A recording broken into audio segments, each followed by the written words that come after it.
In ancient Greece, there were two brothers named Epimetheus and Prometheus. They upset the gods and annoyed the most powerful of all gods, Zeus in particular. This was not the first time humans had upset Zeus, and once before, as punishment, he had taken from humans the ability to make fire. This meant they could no longer cook their meat and could not keep themselves warm. However, Prometheus was clever, and he knew that on the Isle of Lemnos lived Hephaestus, the god who was a blacksmith. He had a fire burning to keep his forge hot. Prometheus traveled to Lemnos and stole fire from the blacksmith. Zeus was furious and decided that humans had to be punished once and for all for their lack of respect. Zeus came up with a very cunning plan to punish the two brothers. With the help of Hephaestus, he created a woman from clay. The goddess Athena then breathed life into the clay. Aphrodite made her very beautiful, and Hermes taught her how to be both charming and deceitful. Zeus called her Pandora and sent her as a gift to Epimetheus. His brother Prometheus had warned him not to accept any gifts from the gods. But Epimetheus was completely charmed by the woman and thought Pandora was so beautiful that she could never cause any harm. So he agreed to marry her. Zeus, pleased that his trap was working, gave Pandora a wedding gift of a beautiful box. There was one very, very important condition, however, that she must never open the box. Pandora was very curious about the contents of the box, but she had promised that she would never open it. All she could think about was, what could be in the box?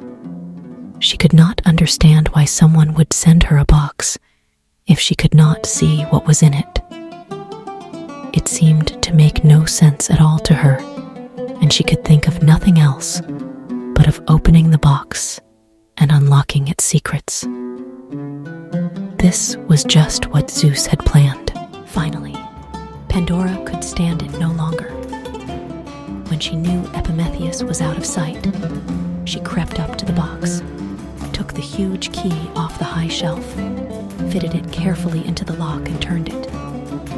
But at the last moment, she felt a pang of guilt, imagined how angry her husband would be, and quickly locked the box again, without opening the lid, and put the key back where she had found it. 3 more times she did this until, at last, she knew she had to look inside, or she would go completely mad. She took the key, slid it into the lock, and turned it. She took a deep breath, closed her eyes, and slowly lifted the lid of the box. She opened her eyes and looked into the box, expecting to see fine silks, gowns, or gold bracelets and necklaces, or even piles of gold coins.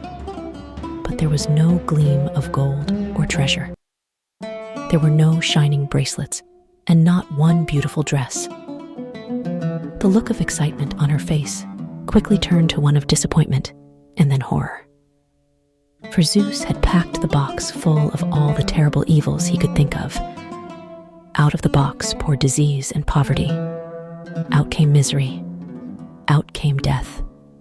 Out came sadness, all shaped like tiny buzzing moths. The creatures stung Pandora over and over again, and she slammed the lid shut. Epimetheus ran into the room to see why she was crying in pain. Pandora could still hear a voice calling to her from the box, pleading with her to be let out. Epimetheus agreed that nothing inside the box could be worse than the horrors that had already been released. So they opened the lid once more. All that remained in the box was hope.